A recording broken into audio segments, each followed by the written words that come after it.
The following podcast is an enticing media production.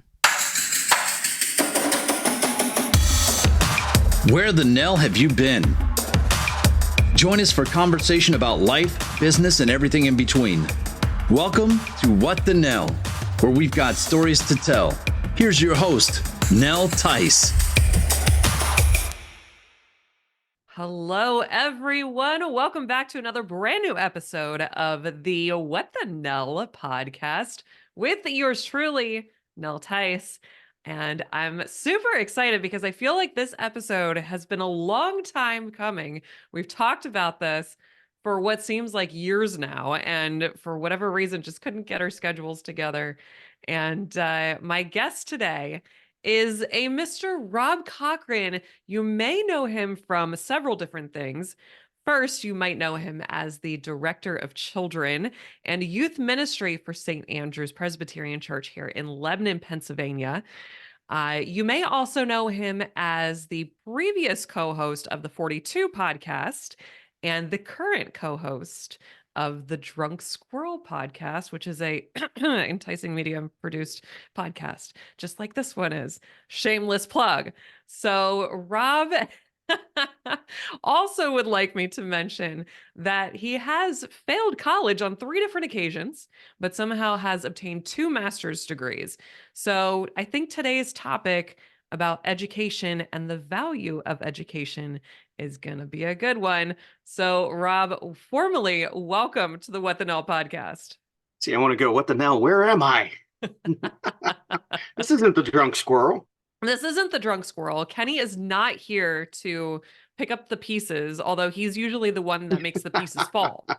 So you're the one that's usually picking them up. Actually, I don't know if you know. I mean, we recorded an episode while you were gone. You know how I figured that out? Was when I was doing my 90s. You checked the liquor bottles? Yeah, I checked the liquor bottles, the levels here in the office. I checked when I was doing my radio show yesterday. Everybody told me I was super quiet, and I looked over at the levels on the interface and I was like, oh, that's right, they recorded in here. And Kenny's voice is at least 20 more decibels than mine is, so his gain was down pretty far, and that's what I was working with. Hey, all right, that makes sense. So we messed with the equipment. It's okay. All better now. As long as it makes the audio sound better, you can mess with it however you want. And as long as somebody's wearing headphones, that's all I care about. That actually became an issue a couple times in the podcast. So you got to listen. You got to listen. Uh-oh. Oh my gosh. I can't wait. Whenever I leave you guys to your own devices with podcasting, I listen to it as soon as it comes out. And I'm like, oh crap. What'd they do now? And then I listen to something, I hear something, and then I have to text everybody and go, what? WTF? Well, see, the great thing is you have What the Nell, and that's polished, refined, actually semi-professional, more than semi-professional. And then there's the Drunk Squirrel, which is the Drunk Squirrel. That's what I got. Oh my gosh. Well, at some point, maybe we'll get to that more in depth later in the episode.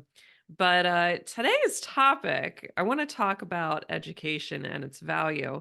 And, you mentioned that you have some opinions about this. I do also have opinions about this. I think that the generation that we grew up in specifically maybe helped form our opinions. So when we're talking about education, are we talking about education like grade school? Are we talking about college? Where are we going with this in the realm of education? Yes. D, all of the above. Yeah. So growing up, my father was an administrator for a school district. I've got some opinions based off of that, the things I've seen, and it's the behind the scenes at an administrative. I knew how the sausage was made growing up. On top of that, I'm married to an educator. Yeah. So I have opinions on that. It's a little wild, maybe doesn't make as much sense, and I don't have as much research or experience in that. But then the flip side is also the college stuff, the college level, because I work with students and I watch as they go off, as they get their educations, and then even coming back and trying to get get into the workforce, figure out what their lives look like. Mhm. Is the education they got worth it? So yeah, I've got opinions. That you and I are of a certain generation. Yes. What's the word you use? I think you've called yourself an elder millennial. Yes, the elder millennial or elder emo. Yeah. That's a Yes, different discussion. that was a great twist when that one came out. Of the four of us, one of us is an emo, and it was you. Yes, Yeah. I'm proud to admit that. That's totally fine. But yeah, so one of the things that, and I've had several discussions with people that I know about this. One of the things that I think is severely lacking in education these days at all levels is financial literacy and how to handle, like, we're teaching ourselves, or well, we're being taught calculus and ordinary differential equations and things like that. But did you ever actually learn how to balance like a checkbook or anything that you would, I mean, maybe not so much today use that trait, but anything that that you currently use now? Did you learn any of that in school? Once. Ooh, once. Once. So in elementary school, in fourth grade, there was a teacher, Mr. Zachariah, and in his class, he made checkbooks for all the students, and your behavior could earn you points that you would bank with him, and you had to, understand what your balance was, and you could write a check to then buy something from what was like his classroom store that was, Mhm. it was like the fidgets of our age, the toys of our age, Mhm. and that's the only experience I have with any level of education that's actually practical experience towards financial accountability, or what was the phrase you used? Oh, financial literacy. Literacy. Yeah. That's That's it. interesting. Fourth grade too. So you'd think, so I took an economics class in high school. I don't remember a lick of it, but you'd think that those types of offerings would also be offered at a higher level in grade school. But yeah, I think that's something that, especially now looking into, okay, I'm getting older. You have to think about where you're putting your money towards retirement and investments and things like that. And investing, that wasn't a word that I ever even heard or used until after college. So I think that is severely lacking. But what else do you think, in your opinion, is severely lacking from education? I think the biggest aspect that it is lacking in education is that you're looking at the broad spectrum and trying to fit everybody into one or two cookie cutter molds Mm, and send them out into the world. Now it's changing and it's getting better from what it was, but I don't feel that education is capable of always seeing the individual. I mm, also understand that's a challenge because you're dealing with a lot of kids, you're dealing with teachers who are underpaid, staff who is underpaid for what they're doing, sure. but we also require you can get in to teach with a bachelor's degree, but then you're required to continue your education. You have to get a master's, you have to get X number of credits every year or every so many years, and it's okay, we're underpaying, we're overeducating, and we are not enabling the individual. We're just trying to do this as it like a factory, Right. just Right. spit out the product in the best shape we can. Right. Interesting. So I mean, everybody by now knows if you've been listening to this podcast, I don't have children. So I feel very far removed from what education has become in our society. And so you have, now that I know you've been surrounded by the education field for basically all of your life, what differences do you see now happening versus what we experienced when we were in school? All right, so I don't think we've talked about this since this has started happening because it plays into it. Hmm. Both of my kids, Ray and Ad, are in public schools, Hmm. but we're pulling Adeline out of the public school system next year, Mm. and we're Mm. sending her to a cyber charter. And the reason for that is that as we're trying to enable and equip her, we have felt like the middle school where she's at has just dropped the ball, Oh, yeah. and Interesting. that she's getting kind of lost on the edges of things. Hmm. And so looking at the options we have, which the options we have are a lot bigger than they used to be, Sure. even 15 years ago, of just being able to, okay, we're going to put her in a cyber. She's going to go to work with me, Hmm. and she's going to be able to do her classes there. We're going to set her up in a space. We're Yeah. going to even connect with some of the other cybers and try and, hey, we have these spaces available, and build a community out of that. Hmm. So the fact that we have options that give us more flex and give us the opportunity as parents to be able to say, okay, look, it's not working. We have an option we can use to better suit our kid. Right. Okay, so you said something there that I find really interesting. What I love about what you're doing is, and no, I mean, there's nothing wrong with having your kids do a cyber charter school from home. But what I love is the fact that you're sending her to work with you. So it's basically every day is take your daughter to work day. Yeah, so she's going to be working out of the church with me starting next year. We're setting her up with a space that will be, this is where you go to do your class stuff. But we've also got a bunch of kids in the youth ministry who are part of a cyber charter. So we're going to Mhm. also, okay, what is it to open the space up to them as well, to build a community? Because the biggest complaint, like, again, 20, 30 years ago was, oh, you're going to do homeschooling. How is your kid going to get socialized?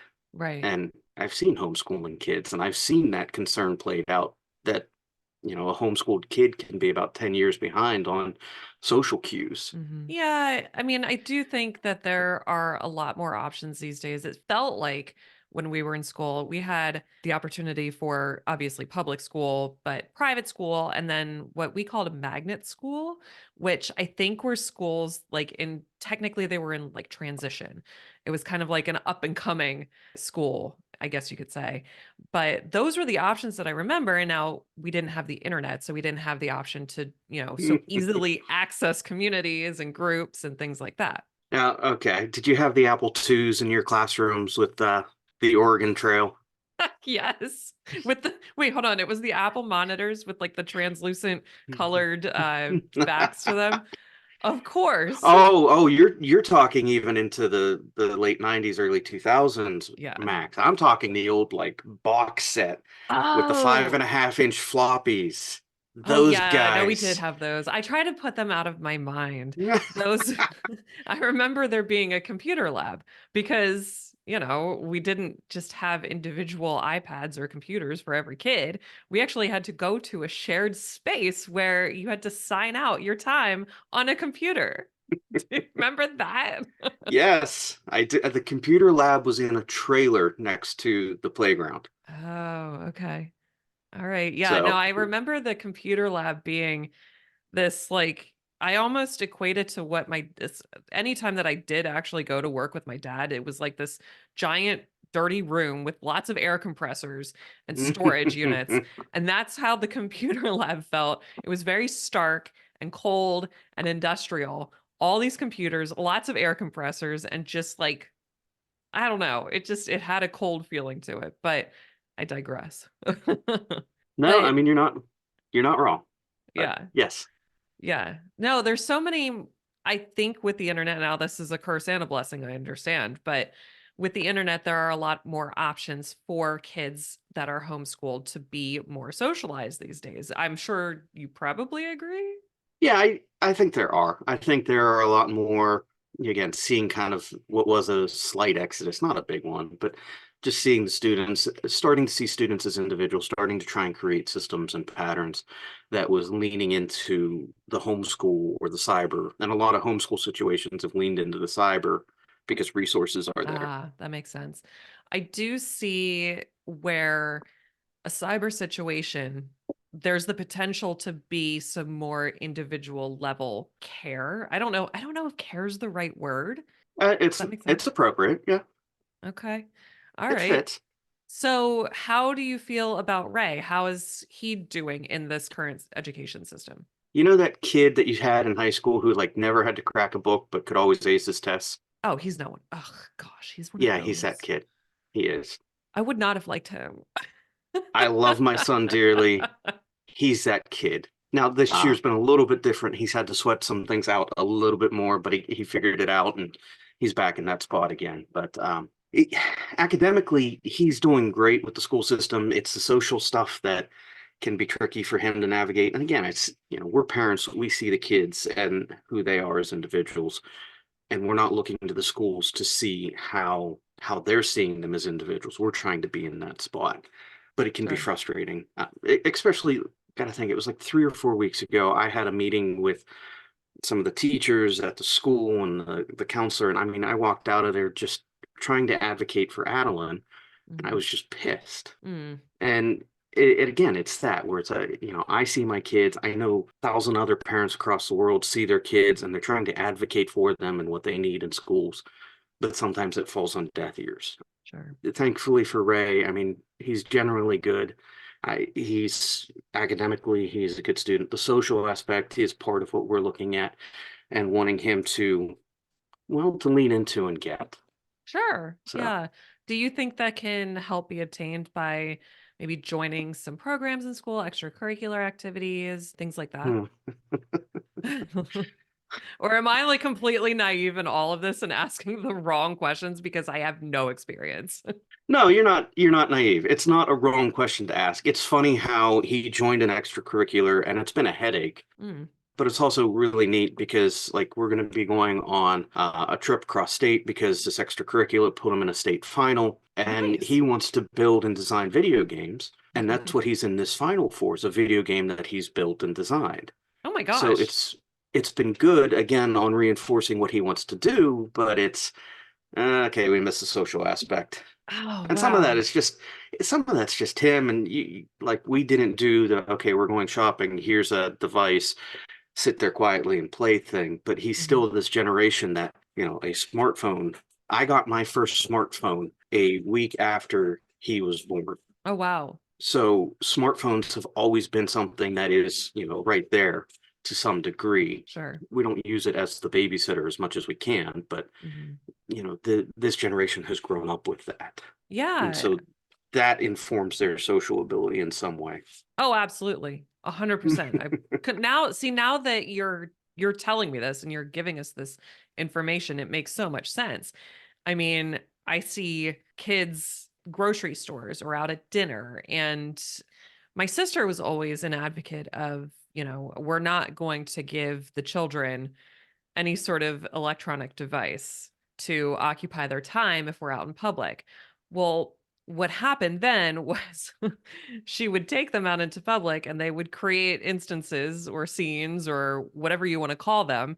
And then it got to be so much where it was like, all right, let's just give in and give the electronic device because that's what creates sanity for us and everyone around us in the restaurant. So I think that's just where we are these days. We did never, I don't think I should say, I don't think we ever did that, but there are moments like the long car trips when we've done Disney, we drive down to Disney, so it's okay, load up the tablets with movies. Hmm. But when we did those kind of things when I was a kid, I mean, I remember getting the cassette tapes and the stories on audiobooks and shoot, Johnny Cash's A Boy Named Sue. For some reason, that song sticks in my head from a Hmm. road trip. And it's different because now I'm looking and going, okay, here are my audiobooks while they're entertained in the back with their things. And, Melinda's entertained with her thing. And Hmm. I just drive. Yeah. Yeah. Yeah, that's really interesting. And in a way, I'm kind of glad that we made the choice that we did it. I don't have to deal with some of this stuff. I mean, that sounds terrible, but I do like kids are our future. They really are. So I care about what is happening to this generation and how they're being raised, how they're being treated in schools, and how we're educating them. And because I want to ultimately see them succeed and future generations succeed. They will. And this is the interesting piece that I've seen. I've now worked with three different generations. Mm, wow. I yeah, and that's so again, elder millennial. So when I started all this, it was okay. I was coming in early on the tail end of the young millennials, And then what is it? It's Generation Alpha and Generation Z, or which I forget which order they're in. Yeah, I think so. But it's the start of that new generation as well now that it's okay, these are the littles. And the perspective of having kids that I've gotten is seeing how we can look back and have concern for, well, this next generation isn't going to be able to do it or cut it because we're looking through the lens that is it. I'm looking through the lens that is me as a millennial, Mhm. and I'm seeing the hurdles they're going to overcome, and it's that would have broken me as a kid. Well, the hurdles I overcame as a kid are the ones that they don't have to face. Right. So they're facing something entirely new, and they're just standing on my shoulders to do it, and I can equip them. And that's what I'm seeing is again, we're looking and we have that fear and dread for them, but they're going to be okay Mhm. because they've got a foundation that, for the most part, isn't bad. For the most part, If isn't that bad. makes if that makes sense. I mean, it's generational transition, and it always comes with angst, but the angst isn't always warranted. It's just us looking and saying, I'm getting old, I'm dying, I don't understand these things. How can they do it? And they're going to be okay. 100%. It's Generation Z getting mad at us millennials for utilizing the side or the middle part in our hair and telling us we look old if we have a side part. It's just generational angst, which by the way, now the reverse is true. So yeah, anyway, by the way, I've always had a middle part, just an FYI. Trying to make myself look cooler with Gen Z. Not gonna happen. Yeah, I'm going to pick on you for a minute because I've seen how you and Kenny are with, your god kids, your nieces and nephews. Or is it only Nephews. nephews? Nephews, Yeah. okay. And I've seen how you are with Ray and Ad. I mean, you guys are doing fine with the younger generations, and you're not. Yeah, actually, some of the kids that I've talked to in the past with the youth group, they look up to you. You were a cool figure to some of the kids, especially when you were singing with the praise team all the time. And What? I mean, you'd walk in and you would be that hip girl. No one has ever used the word hip and You have referring to a me in the same tattoo on sentence. your foot. You always dressed very fashionably. I mean, Oh, some of the wow. kids looked at you and, you're singing on the praise team Aw. and you were cool. Now they didn't know how to approach you, but you were cool. I've Past also tense were, I have heard that I look somewhat unapproachable. So I don't know. I think I have a few things to work on. Keep up the good work with the clothing, but become more approachable. That's what I'm taking away from this. Who cares? No, that's really cool. No, and honestly, the last experience that I kind of had with what you're talking about was when we went to visit my nephews. And so my nephew Jackson is 8. He's actually going to be 8 or 9. I'm not sure. Later this year. And he's getting into the world of YouTube, of course, because everybody's into YouTube. And if you're not, you should be, especially kids. They're just, he's watching people play video games and stuff like this. But all he knows is that Kenny and I have a YouTube channel. So in his eyes, I'm a You're cool. YouTuber. I'm You're cool. cool. Yeah. So it was great because we were there and it was super nice outside. Some of his friends came over to see if he wanted to play outside. And he was outside and he came in and he goes, Aunt Nell, will you teach me how to do YouTube? And can I help you make content? And all of these questions. And I was like, yeah, buddy, we can work on this. It's cool. And he ran outside screaming to all of his friends, hey guys, I have a YouTuber at my house. And all of a sudden, his friends are all coming down, and I come outside. I was like, "Hey guys, it's not what you think. Like, it's not what it looks like." All right, so then I have to share this story because I got credit by proxy because Oh, you're a YouTuber. oh my gosh. So you remember a couple years ago, and I know it was a traumatic event, and I'm sorry, but a couple years ago, we all made a video. Oh, wait, what video? The Oh my one gosh, chip challenge. There it is. I tried to push that one out. So, and this happened like it was like 3 or 4 weeks ago. It's been in the past month Mhm. where there was a student at youth group and he starts, talking through all these things and he's like, "Oh yeah, I want to do the one chip challenge. That's going to be awesome." Oh my gosh. It's getting harder. I think they pulled all those chips after that one kid died from that. Oh, or wow. kind of as a result of that. But he was just, I want to do this. It's a thing that's TikTok and YouTube and all those social media things. It's kind Yeah. of returning a little bit.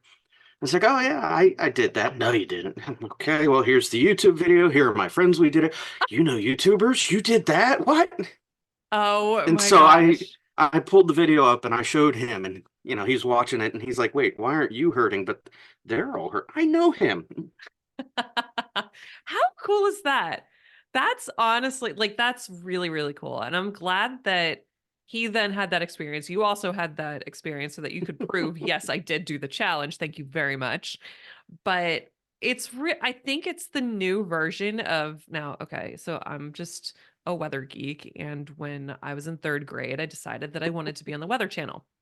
Now, it's today's version of me seeing Jim Cantore on that screen and being like, "Oh my gosh, if I ever got to see Jim Cantore in real life, what would I do?" It's the YouTuber is the new version of that celebrity on the screen to these kids. I was gonna say, I don't know how many of us were inspired by the weatherman at that Not many, age. probably. Weather is awesome. There's plenty to geek out about, but yeah, no, I wasn't in that point at that point. No, So, no. But no, that's how we're kind of morphing, I well, think. and it's also the element of feeling like, if you wanted to make it big, you had to effectively go to Hollywood. Yeah, And absolutely. even that was a long shot, but this is obtainable. This is within my reach. I mean, we all have these black boxes we carry around, and hey, I can point this at my face or at a thing Mhm. and do a thing, and people Yeah. will like me. Yeah. So I think you're going to like the way I'm going to segue this. So, Uh-oh. I went to school for meteorology and minored in broadcasting. And to think back then, and by back then, I mean 2003, 2004, I would have gone through probably at minimum 8 years of schooling to be able to effectively get to a place where I would have been happy being a meteorologist. That meant being what Stephanie Abrams currently is on the Weather Channel. Now, never in my life did I ever think that there would have been a platform where I could have just picked up my own camera and posted it for the world to see. I could have just started doing my own weather reports and I didn't know it. And there are YouTube channels out there that do that. So, effectively, looking back now, to me, that education kind of seems like it might have been a little bit worthless. See, I'll push back on that because I don't think it was worthless. I think it helped you get to where you are. Uh-huh. But the promise that brought you into that education is the bit that's worthless. And Oh, that was the big push in our generation. You got to go to college. You got to go to college. yep. You have to go to college. There's no other option. Yeah, and it was ignoring things like trades. You don't want to be a tradesman. Okay, now wait a minute. That's not fair to the trades. But it's also this where I know how much I'm making. I know how much my brother-in-law, who's a tradesman, is making. And I know a couple other guys who are all in the trades. They're making double what I do for half the education and none of the debt. Mhm. So, trades. Take that There for what are, it's worth. yeah, and there are more viable options. And I think the shift is happening where it's going, okay, wait a minute, it doesn't just have to be college. And some of that's happening with the conversations of the endowments, what's going on in colleges, is there value to this education, or am I getting a fancy piece of paper to flip burgers? Mhm. But from your journey, I would say that, starting it where you did brought value that has taken you on this path where no, you're not the weather girl, but damn it, you're Nell from Enticing Media, and you are building an empire. I mean, Kenny and I sat around your island talking through the empire that you are building, and I see it, and it's an amazing thing to see. It's an amazing thing to be on the edges of. Oh, So I that's appreciate that. I appreciate it. No, I respect that. That's a really good point. Is the value is in the experience. It's the reason why I am where I am now, or people are where they are now. But I guess from an education standpoint, is what types of adjustments or changes do you think need to be made in order for education to be as valuable as it truly needs to be? I think awareness of what we're asking. Mhm. of people is going to be what changes that. And it started happening a bit. There was a news article that I was reading last week that was talking about how some companies are actually starting the shift of looking at, and it's not big, but it's looking at, okay, you have experiential learning in this field. That's a value against the paper learning. And they were talking about one of the airlines that started seeing this Mm. and has promoted someone up to pilot who has the experiential, but not the educational. But yeah, as we figure out what is the experiential versus the educational, what we figure out is the value of trade as well as, having that background. There are career fields where we need the education, but Yeah. Yeah, I do agree with that. I don't think that education should be discredited. I don't think that college necessarily should be discredited. What I do think could maybe even help with what you were talking about, the individualism in our education system, encouraging business ownership and entrepreneurship. And because that is highly individually focused, helping kids to discover what they're truly passionate about. I'm not saying that at 18 years old, everybody should know what that is. I mean, my gosh, it took me till I was 30. How old am I now? 35 to figure it out. But helping kids become aligned with a path that helps them to figure that out is, I think, also really important. it is. And I mean, that's the great piece about my job is I'm walking with kids and even to some degree the young adults as they come back. I just had a great luncheon about a month or so ago with a student who was back for spring break and just hearing their journey, where they're going, and just being able to walk with him, celebrate, mourn, and yeah, be present. And Yeah. we've lost those elements of mentorship within how we're doing education, especially as a student gets older, Mhm. that are creating bits of that problem. Yes, Mhm. great, you're 18, go off, do college, but how many 18-year-olds are trying to think how to phrase this diplomatically, mature enough to not gain that freedom and lose their minds. Mm. And my first attempt at college was 19, and nope, I didn't have that maturity. Neither did I. Oh my gosh, 19, college? No way. There was no way. And I just, it was either immaturity or I just figured out that I wasn't meant for organized education. Well, and that was part of it for me as well, where it's okay. That first year of college, I was at University of South Carolina, and I scheduled two morning classes one semester. An Mm, 8 a.m., which was definitely a mistake, and a 10 a.m., which, okay, I'm really not a morning person. mhm, So, learning things like that. And not effectively, I failed that year. mhm. And it was more lessons in failure and how I think, process, and I am educated. And it took a while for that to set in truly. So, Yeah. Yeah, I feel like we had some very similar experiences. I did the same thing. I scheduled a 7 a.m. chemistry lab class on a Thursday morning. That was kind of like, what are you like? I was intentionally setting myself up to fail, it felt like, but I didn't know that it was an option to create a schedule around how I best operate. And back then, it may not have been as feasible because that might have, like, I needed to take the class, and that was just when I was able to take it or they offered it. But I think now there's certainly more flexibility too. but how many people are coming out of high school careers going, okay, I was up for how many years at I have to wake up the kids at 5:50 in the morning for them to Mhm. get on the bus. They're in middle school. Yeah. And it's okay, yeah, I woke up for years at this hour and now I'm 18 and independent. And I'll still wake up. No, you won't. Yeah, totally. Totally agree. So, all right, last question before the what the Nell question. What do you think is the real culprit behind the decrease in value in our educational system at the moment? Do you think it's underpaid staff? Do you think it's societal fatigue or generational fatigue? What's the culprit? 2008. Oh, tell me more.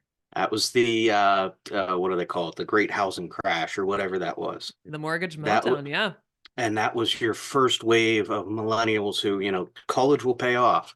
And they got jobs, and then they got fired and had a piece of paper to do something that wasn't paying. And it's been, now I'm not an expert, so this is my viewpoint, but that was a rocky start, and it's never felt like our generation has been able to get past that rocky start. It's just been one hit after another. Yeah. And we're okay. I'm an elder millennial. You got me by 6 months. I've got two kids, a teenager and a tweener, and I'm looking at them, and as they're considering and starting to think about careers later in life in the very earliest of stages, my push is you don't need to go to college, but have a plan. Yeah. Because I've seen how that's paid out for our generation.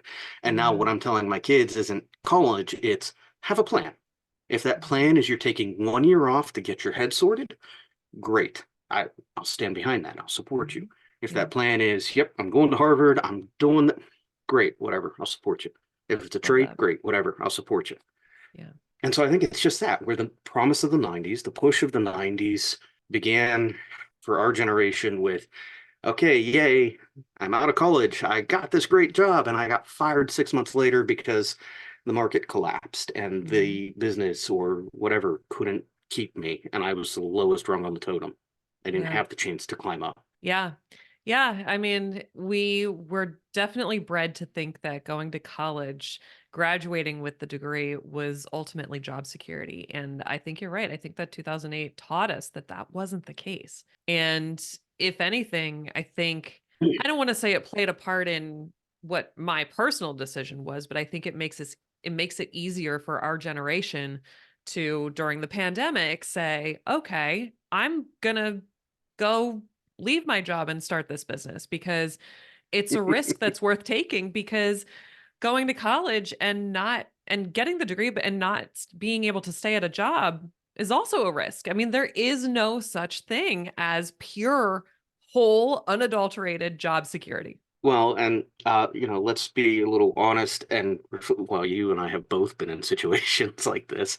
Having that job that's working underneath that generational older narcissist who has never had those issues, that headache, or established in a time that was a lot financially and economically more stable versus trying to claw up the rung and do what we can to maintain. Right. So. Yeah.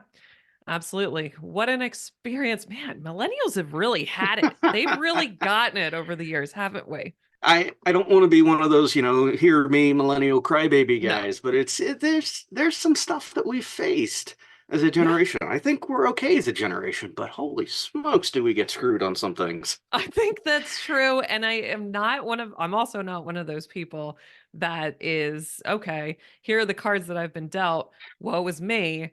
I like to look at things as challenges and take them and make them work and things like that, which I think we as a generation have actually done pretty well. We're doing what we can with what we've got. I do think it might be a little controversial, but I do think in some way the pandemic has been good for millennials Yeah, because it's been a hard reset on that value equation. 100%. And I mean, I can see that in what you're doing with enticing media. I can see that in what others are starting to look and say, the job isn't where I'm getting value. It just pays the bills. I can do anything to pay the bills. Absolutely. Absolutely. I love it. I think that we touched on some really great things here, but let's give the listeners what they want. Mm. And at the end of every episode, I like to ask the guest, give us a what the Nell story. It can be about the topic at hand. It can be not about the topic at hand, but give us something quirky, something we can laugh about to take home. Well, do we have to laugh?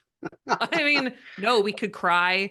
We could feel the need to go, "Oh, I don't want to vomit today." Oh, I'm not going to bring us to that point. Um, I've been thinking about this for a while, and I mean, I'm in youth ministry. I got stories. You've heard some of those stories. That's why I was Uh, like, I have to make sure I remember, because sometimes I forget. I have to remember to ask Rob to tell a what the Nell story. yeah, so I've been considering that. I'm not going to use a youth ministry story. I I'm saving those. It's probably a smart idea. Yeah, that might come out more with Kenny and a few drinks and Head over to the drunk in squirrel to pieces. hear those. Yeah, Yeah. some of those, the old Yeah. ones. Uh, no, what I've been thinking about is, you've met and know my whole family. You know Melinda. You two have talked. You guys are the sober kitties when you two are on with the drunk squirrel. Yes. Uh, and she and I next week will be celebrating 16 years Oh, of being married. congratulations. Yeah.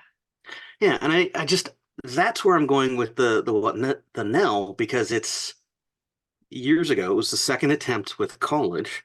She and I met in a ministry program that was designed to, you could get some college credit and you could go and do ministry stuff. Mhm. And you weren't supposed to be dating in this program. Oops. Uh, Whoops. we made it through the first 9 months. Then we were like, yeah, I think we really have some feelings for each other. And the interesting bit is how that kind of the what the now is that we met, we figured out who we were, we figured out where we were going in life. And, from my perspective, I think we've got a good marriage. But at the beginning of it, it was all of our close friends from that ministry program, even from that area, were just very much against. They fought tooth and nail against our relationship and even what What? became. It was weird, and it was one of those things where it's the reason I'm bringing it up is because the outside perspectives were all against us, but it was just it doesn't matter what you're doing if you're building something, if you have a greater vision than what is the outsiders, the haters, insert whatever you want, Yes. go build it, go do it. She and I have, we've had an amazing journey, and I'm happy for that. I'm happy for the battles we had to fight to establish this marriage, to establish our relationship, our kids, our family, our careers. And it's just that's what I got. It's not a great what the now. It's not one of the goofy youth ministry stories I've got, but fight It's for what is okay. right. Fight for what you know. Yes. No, I mean, that's a really important lesson that can be used anywhere in life. And that's really cool. I think that you and Mel, your story we have a similar comparison where, there were adverse reactions to Kenny and I very early on. There were a lot of things at play, and some of which I won't go into on this podcast. Well, and But yeah, we've stood around the near kitchen. You heard some of the worst of those stories from back then. yeah, I'm being vague and non-descriptive, but they were there. There were pieces of who we were that were weaponized against other or ourselves by others. And it's just yeah.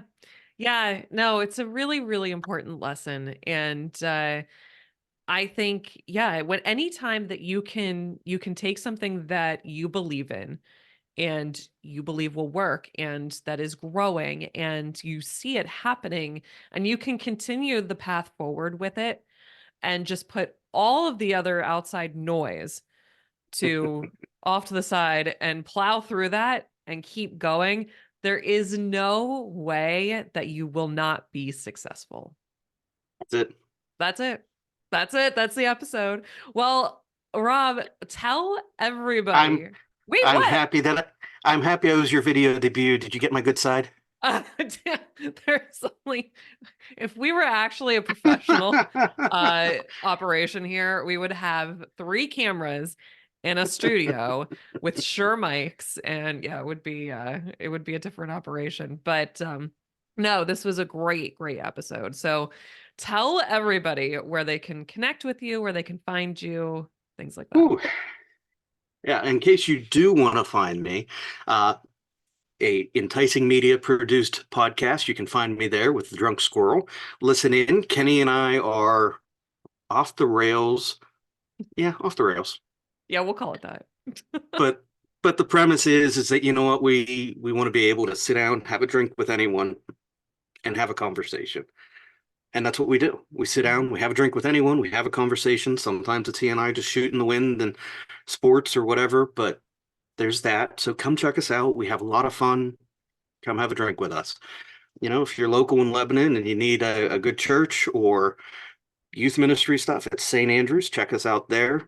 Pastor Robin and I have been there almost 10 years. It's a great place. Yeah. A little biased, but Oh, hi, man. Yeah, that's about it. I mean, church or podcast, come check me out. Cool. Love it. And side note on the St. Andrews thing, she makes a great margarita. Just an FYI. I have been told, but I have never had one of her margaritas. Oh, yeah. Now, she and I have sat down, had scotch. She was actually the first guest on the Drunk Squirrel, and she brought Presbyterians. Yes. So I forgot about that. I was actually just telling somebody about that this weekend. I was like, wait, hold on. There is a pitcher drink that you can make with bourbon. I swear, it's delicious. Let me tell you all about it. So, yeah.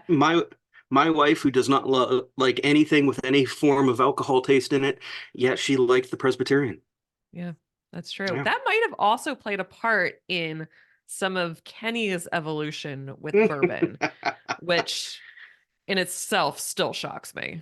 But yeah, that's Hey, Kenny, we'll get you on cigars soon enough.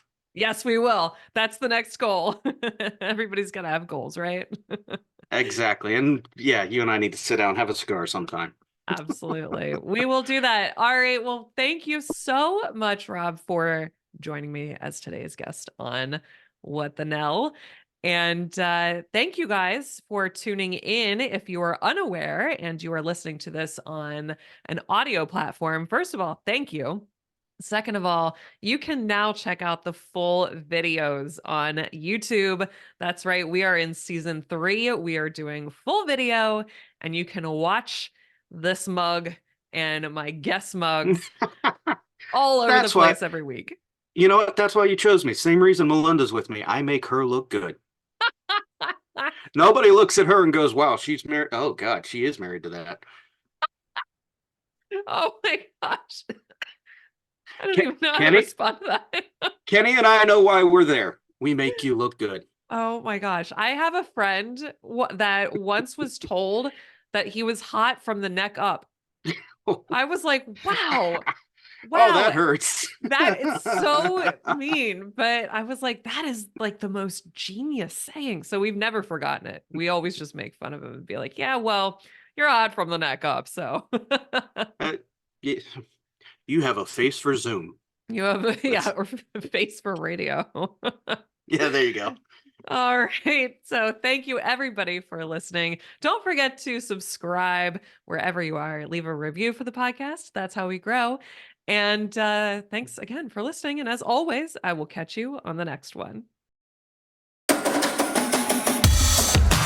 To learn more about how to tell your story, connect with Nell at enticingmedia.com.